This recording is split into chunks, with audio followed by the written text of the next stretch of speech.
Good morning, everybody. Welcome back from Someone Scott Selections here for Tuesday, April 26th. Before we get into today's play of the day, quick recap of what happened yesterday. We had a nice winner in the NBA with the Mavericks -2.5 and -115 on BetMGM.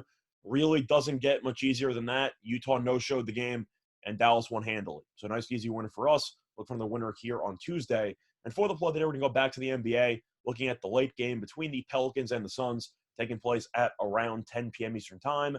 And for the play today, we're going to take the road team in this one. We're going to take the Pelicans plus 6.5 at -110 on BetMGM. Time recording of 2 a.m. Eastern Time. Coverings why I like the Pelicans in this spot. First of all, ever since Devin Booker got injured, naturally the Suns have looked a lot worse, but the Pelicans have actually fared extremely well because since Booker got injured in the early portions of the third quarter in Game 2, the Pelicans are 2-1 straight up, and the only loss was a home game in Game 3 that they lost by 3. So the Pelicans have really been hanging around, and the Suns have really had a hard time of separating themselves on the scoreboard from this very gritty Pelicans team. And even though, of course, most 1v8s or 1v9 seeds now, of course, with the matchups are supposed to be one-sided, the Suns without Devin Booker are not a one seed. It is what it is. It's not their fault that he got injured.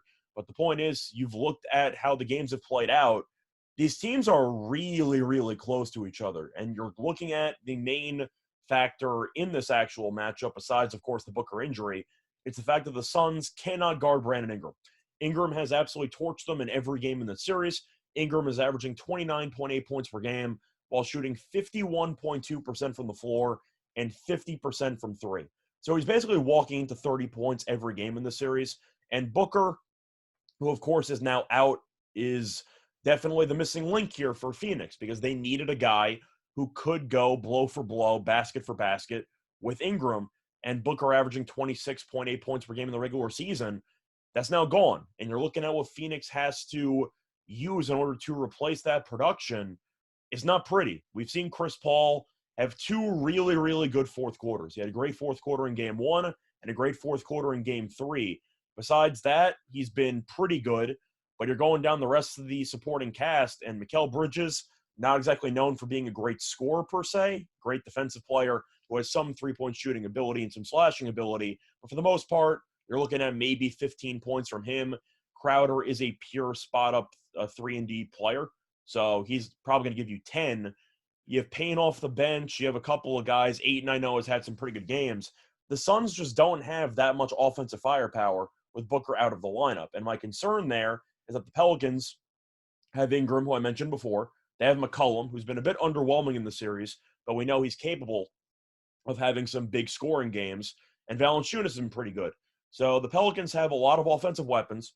On top of that, they have good young role players. We've seen Alvarado and Herb Jones really look fantastic in the series. Trey Murphy as well in small doses. But the point is, the Pelicans, even though they are an underwhelming team based on record, they are a lot better than the record. They're an extremely well-coached team. Willie Green's done a great job. He's matched up quite well against Monty Williams in the series.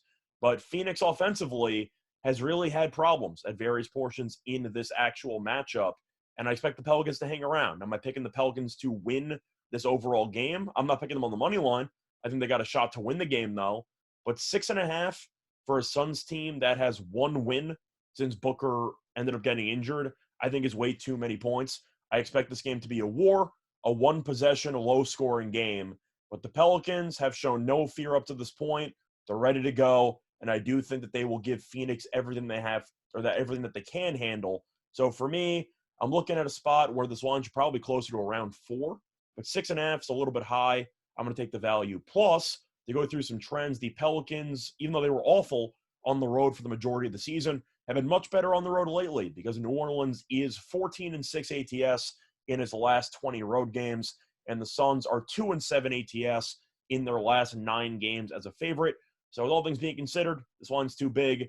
I expect the Pelicans to hang around, and I expect to see this game probably finish somewhere in the realm of 3 points, give or take. The play that once again here for Tuesday, April 26th, going to be on the Pelicans plus 6.5 at -110 on BetMGM. Bye, everyone.